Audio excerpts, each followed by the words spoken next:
Hello, it's me, Kyle. Welcome to Give Pause Hobby for a State of the Hobby video for October. Not for just like a huge length of time like last time, but just 1 month, which is the design of this. So there's less to talk about.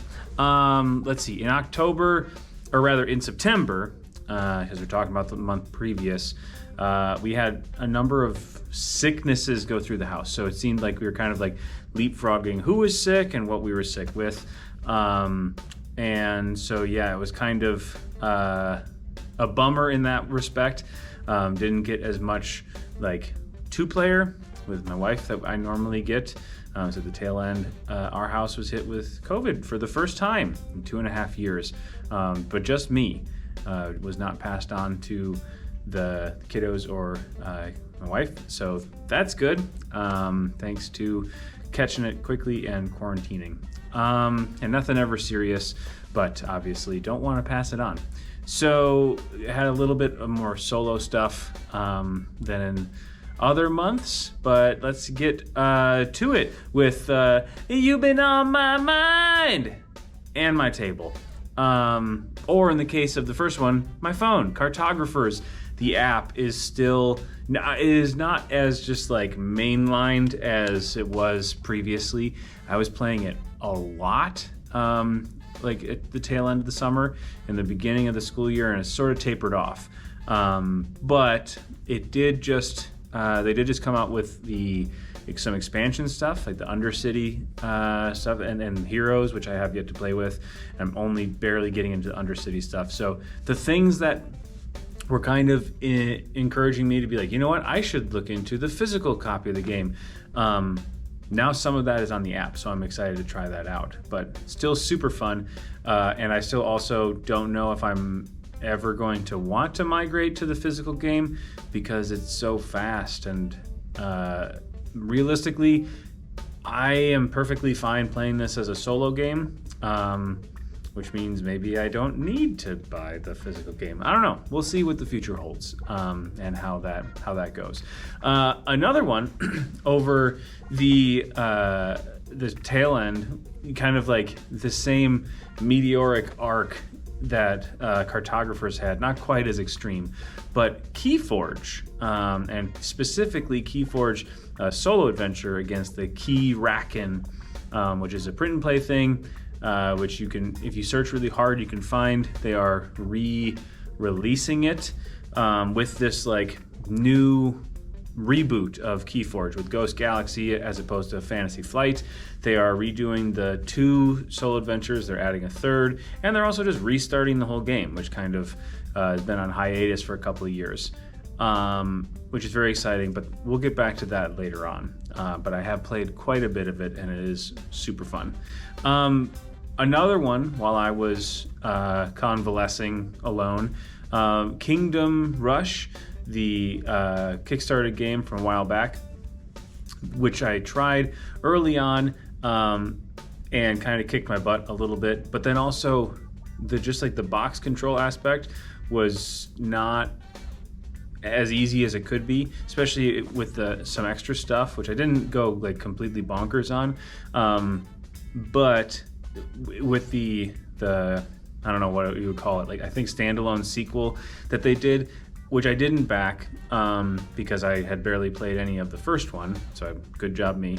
But I did get like the King Chest pledge, which is, you know, much less money for just sending you like a big huge box. So everything from the first Kickstarter could fit in it, the base game and all the expansions, which then I did fill up. I think there was actually only one expansion I didn't get, which I did, and now it's all filled up and it's super usable, like super easy to use. The game still kicked my butt a little bit, but I did make it a small adjustment. It seems like at 2 and 3 player counts, you start with 6 towers. Like for 2-player, you each have 3. For 3-player, you each have 2. But then for 4-player, you each only have 1, and for 1-player, you have 4. So at the 1 and 4-player, you only have 4 starting towers as opposed to 6, and that was my frustration when I was playing, you know, the first time through, that it just seemed like a really, I mean, I'm fine for a challenge, but it seemed like a undue grind to just like when you face off like the boss little like mobs or the portal tiles, your towers get destroyed when you use them. So you have to get up to a certain level just to do damage to them, and then they're gone in one shot. And so I had a feeling like when I was losing, it was just because I was running out of towers, and starting with 2 more, so I was on par with the other player counts, really helped out a lot. And yeah, it was super fun. So I'm excited that I'm getting the lay of the land of the box a little bit. And I kind of figured out this little bit of a house rule to help out. So yeah, super fun game. The only other one, Lacrimosa, I've just pre-ordered it and been seeing things around on the internet. It looks amazing and I can't wait to have it. So there's that. Next up, hey, look out for that FedEx truck, the new game in town. It just arrived on my door. So not that many things that arrived.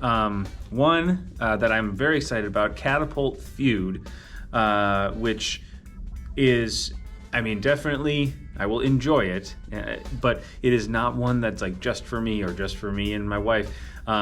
It is going to be pitched as a family gift for the holiday season, and I think it's going to be a blast because our little son loves to knock things over, our daughter loves to build things up and knock things over, and there's a game underneath all of it. So, I mean, I've talked before with my light board games. I might talk with that sometime on this channel, but I think one of the best parts about games is how they are toys at heart, but with rules around them. And Catapult Feud is just that. It's just a box of toys that fling rocks and presents and Christmas trees at each other. So yeah, I'm super excited about that, and I hope that they are too. The other one is not like a Kickstarter or GameFound or anything like that. It's just Keyforge, and I talk more about this later, but I got like a starter set, an old one from Age of Ascension for those key forgers out there, and just to like kind of wet my whistle to be like, is this really something I want to get back into? And then I did the PNP thing. I was like, this is really fun. I found this crazy deal of 12 decks from Age of Ascension for $20, and which is, you know, $1.40 or something a deck, which is awesome. And so I have 14 of those, and I just got a starter set, but it had 6 decks with it from Worlds Collide for $15. So I have a pretty sizable like collection, and I have like this case I'm probably showing a picture of right now that I got for it, and so it can hold all of the tokens and everything too. Yeah, because I did back the reboot, not for anything super fancy. I didn't go for the levels where you could like name a deck after you, because I'm not at heart like that much into Keyforge. I'm super excited to be getting back into it, but I got like the starter thing with like a few extra decks, and the new solo adventure, the one that's just coming out with this release. So those arrived, and was super excited because it's just excited that that's back in my life. But speaking of that, we'll go on to the main topic today. What's your aim, man? Talking about this thing right here. Bam! God, I wonder how long these musical intros are going to last. I really need to like bring some of my band director like chops to bear, and like that. I think that's it. I figured it out. I'll play some like band instruments with me playing them, and I'll just like multi-track it for all of these. So, all right, forthcoming at some point. So card games. I obviously love board games, and I am not someone who has a strong differentiation between board and card games. There are a lot of card games that I consider to be board games. I think many people do too, but I've heard that sometimes people make a big fuss that like, this isn't a board game, it's a card game. I'm like, what?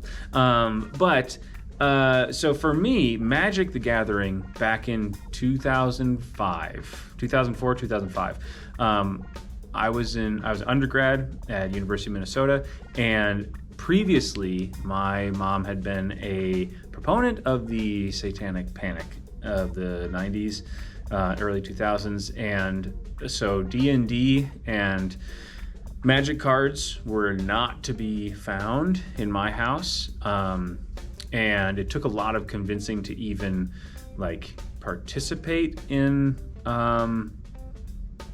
like role playing with my Boy Scout patrol. We used to have like a semi-regular like D&D campaign that we played. My cousins had a handful of really early Magic cards, like lots of people did back then.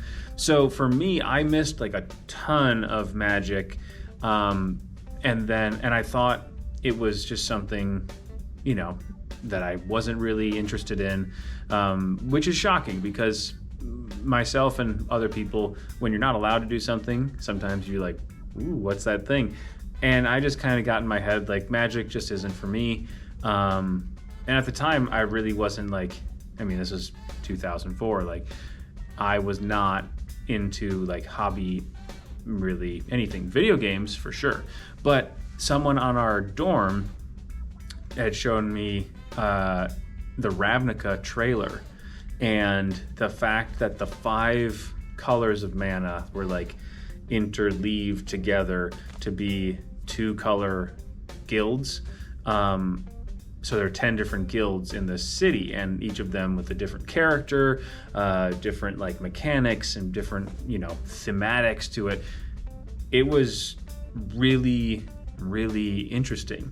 And I got into Ravnica, House Demir, for my first one. And it just like took off really fast. And then that was going into sophomore year. We had people who had a bunch of Magic cards in my house, me and 5 other guys, and they started bringing their decks back. We went through Ravnica, and it just sort of took off for a little ride. Actually, here, let me take you on a little tour here and show you just how strong this like connection of Magic was right over there on my wall of my room. So here's one of the walls in my office, like full of geeky stuff. So Rifts, it was one of those role-playing games I had a hard time convincing my parents to play. There's what is that? The Sunless Sea, Hellboy RPG, of course, Minecraft. But here is what we're talking about. So I made this because this was the time that I played Magic. So those are all the Ravnica lands, which don't at me, but those are the best lands ever to exist in Magic. And down below are all the sets that I was involved in. So Ravnica, Cold Snap, Time Spiral, Lorwyn, and Shards of Alara. And then I just made that to go with it. So let's go back over to the chair. So, we played a lot of casual, just like pick up, Magic at night. We played multiplayer, went to some drafts, and had a pretty decent collection.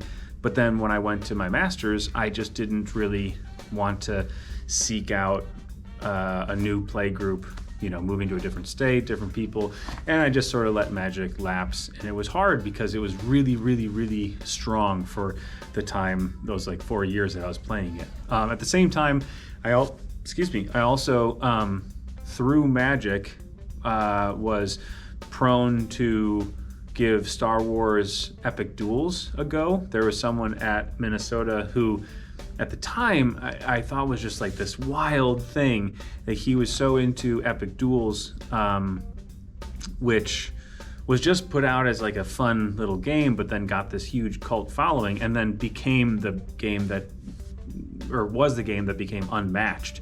So at the time, there were a bunch of people online who were just like, there's more to this world. There's more we could use this system for. And he was the custodian of like an online community for a while, or just like a really often posted person to this website. And I was like, what? Like, what is going on? There's a website that people like talk about this board game for. Like, it would be amazing if that me back then could see me now, and it would just like double brain explode. But but that kind of came from the same vein. Like, you had these decks, pre-constructed decks. You couldn't do anything with them. Foreshadowing to Keyforge, and just like the matchups, figuring out what you had to take advantage of, what pros and cons you had when you were a certain character versus another one. So, you know, I would, again, definitely say a board game, but in that card game vein. Fast forward, I don't think I played really any card games when I was at Michigan State, but then when I was at UW-Madison, Netrunner came out, and I was living with my best friend for a few years there, and we, you know, played quite a bit of games, and I was like, whoa, Netrunner, kind of throwback to when we used to play Magic. Very different theme, super asymmetric, really cool. Got the core set, was like organizing, you know, in a spreadsheet, like what cards I had and everything, and it just never took off. Never had the opportunity to actually start playing while I was living with him. Finished up with my doctorate and moved back to Minnesota, and didn't want to, again, find people to actually start this thing, because I didn't even know if I liked it. I just had some cards, just the base set, nothing crazy, and got rid of it, but to be continued. At the same time, while I was at Madison, Hearthstone got its hooks in me a little bit with the solo adventure. I can't remember what it was called now. I'm so far out of Hearthstone, but it was the original solo adventure, because I just thought that was the coolest thing, to have a card game that you could, like this multiplayer, you know, dueling card game, that then you could take those same cards and face an automated opponent that could have like levels and have different mechanics and themes. It's not just an automa like playing the game, because I like two-handed decks of Magic when I was playtesting decks against each other quite a bit back in the day, and you know, there's that, but this was just like totally different, where every level was different. And again, got kind of into Hearthstone on and off for a while, and they've done some amazing things with it being a digital card game. I feel like the times when that game has been its best is when it just leans into that, when you can have things that say, you know, when this creature is destroyed, it summons a random insert creature type here, or random card from a different set, or like things that just obviously wouldn't work if you were playing in physical space. And it's also just like super streamlined. I remember like telling my Magic friends about it and be like, there's no mana screw, there's no drought. You just get one more mana every turn, and one more crystal each turn. There are ramps, there's ways that you can go faster, you can like destroy crystals to like do special effects, but you just get one more each turn until you're at 10. Which is the ideal. If you've never played Magic, you know that's what you want. You want to have this, you don't want to have your starting hand be, you know, majority lands, because you want options of spells, not things that just make energy. And Hearthstone is just like, you know what's lame? Sourcing your deck with mana. We're just going to make everyone have it. And I was like, genius. So yeah, that was super fun. And then card games kind of just like went to the wayside. So Keyforge, when that came out the first time, I remember being excited, because you're just buying a deck, or however many decks you want, but that's your one deck. There's no deck building. That's actually just not allowed. And but I remember thinking it's a really neat idea, but it seemed like because all the decks have these like highs and lows, just like some cards that are really good, some cards that are good, and some cards that are just not, and you have no control over the composition of your deck, that they're, you know, in the handful of games that I played back then, there just seemed to be, sometimes you just be like swirling around your goals and neither deck would be like firing on all cylinders. And so it was interesting. It was very tactical. I remember thinking there weren't nowhere near, like, I mean, obviously high level play, you can be strategic, but nothing compared to like a deck where you know that you have exactly as many, like certain number of cards that you need to get to a certain number of lands because by turn whatever, and you constructed your deck to do that thing. So you have your long-term goals, and then you also need to do the short-term like tit for tat to make sure that you get there. But Keyforge is just like all that other thing, which is cool, but also, I don't know, I wasn't fully sold. So fast forward to now, when I find out that there are some solo adventures, which I believe Fantasy Flight came out with during the pandemic, like lots of places, they were like, hey, people are alone, we should do solo adventures. And suddenly I'm thrown back into Hearthstone, Kyle, and just kind of like flabbergasted at this game that is originally and ostensibly a two-player game that they have come up with this other way of playing. And I've only played one, played it a bunch of times with a bunch of different decks, but it's just super compelling to have that aspect of the game available. And, you know, there is the other one they've come out with for PnP. I found a website for people who made their own solo adventures, and then they have their third, the newest one that will be released with Winds of Exchange set that just got funded on GameFound. But yeah, it's crazy because on top of that, I'm like back into Keyforge. The reason that happened was because I finally, after never really playing Netrunner, on a whim at the end of summer, I met up with one of my friends from back in undergrad days who were used to sling Magic all the time, who did get really into Netrunner. And we were just getting together for, you know, two-player board games and stuff. And I was like, as opposed to like our normal group of four, and I was like, this is a perfect opportunity. Do you still have your Netrunner stuff? Because he's talked to me a number of times. He's like, dude, if you want to play the best game ever, the best card game ever, I can teach you Netrunner. And he taught it to me, and it was super cool. And so I got like the base set of Project Nisei because of that. And I think he did as well. So I'm like toes into Project Nisei, like Netrunner. And at some point during this like game session, he brought up Keyforge.